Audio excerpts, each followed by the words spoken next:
بسم اللہ الرحمن الرحیم۔ السلام علیکم دوستو۔ ایکٹ میں تضاد ہم پڑھیں گے اور اس کا اثر کیا ہے۔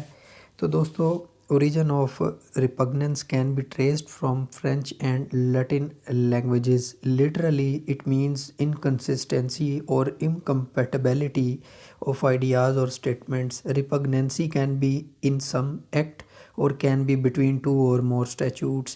As far as repugnancy in some act is considered, it can be between different sections, provisions, clauses of act. Even it can also be in respect of proviso, saving clause or exception.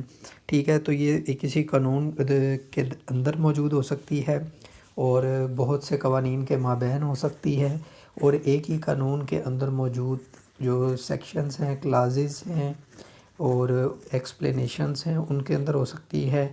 اور اس کے علاوہ یہ جو فقرہ استثنائی اور فقرہ شرطیہ ہیں، saving Claus, exceptions, پرووائزو ہیں، ان کے درمیان موجود ہو سکتی ہے۔ اس کی ایکسپلینیشن میں سب سے پہلے دوستو ایفیکٹ آف ریپگننسی ہیں۔ تو دوستو، if saving clause repugnant to scope it considered void۔ جب فقرہ استثنائی اطلاق یا وسعت کے متضاد ہوتا ہے تو یہ کالعدم قرار دے دیا جاتا ہے۔ فقرہ شرطیہ when proviso is repugnant to scope، تو دوستو it is considered last expression of statute۔ ٹھیک ہے، اس کے علاوہ saving clause in form of proviso، جب فقرہ استثنائی فقرہ شرطیہ کی شکل میں ہو تو it cannot be considered null and void on this ground۔ پھر اس کے بعد فورتھ ہے when proviso is repugnant to enacting clause it unquestionably repeals such enacting clause۔ پھر دوستو repugnancy between two passages ہے، تو یہ دو عبارت کے مابین جب تضاد ہو تو اس میں دوستو یہ ہوگا،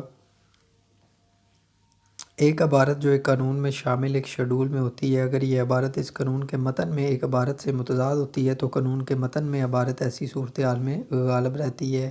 یعنی کہ if passage of a schedule which is appended to a statute is repugnant to passage in a body of this statute, passage in body of statute is to prevail in such a situation۔ تو اس کے بعد دوستو اوائیڈنس of ریپگننسی ہے۔ یہ کیا ہے؟ تضاد سے اجتناب کیسے کیا جا سکتا ہے؟ کسی قانونی ایکٹ میں تعبیر کے ذریعے تضاد سے اجتناب کیا جا سکتا ہے، خصوصاً جب تعبیر کے ذریعے ایسے تضاد سے اجتناب کرنا ممکن ہوتا ہے۔ ٹھیک ہے، کنسٹرکشن کی جائے گی، اس کی تعبیر کی جائے گی تو اس کے تضاد کو دور کر دیا جائے گا۔ تو دوستو اس کی مثال کچھ یوں ہے، بعض اوقات تضاد کے وقت کے خاتمے تک قانون کی کسی حصے کی تعبیر قانون کے درآمد کو معطل کرنے کے لیے کی جاتی ہے۔ ایسی صورت میں قانون کا عمل درآمد تضاد کے خاتمے تک معطل رہتا ہے اور تضاد کے خاتمے کے بعد اس کا عمل درآمد شروع کیا جاتا ہے۔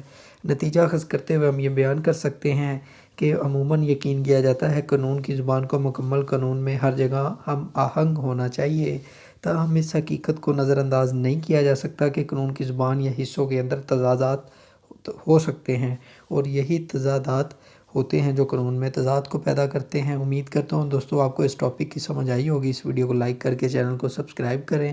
اگلی ویڈیو میں آپ سے گود اور مادہ کا اصول ڈسکس کریں گے۔ تب تک کے لیے اللہ حافظ۔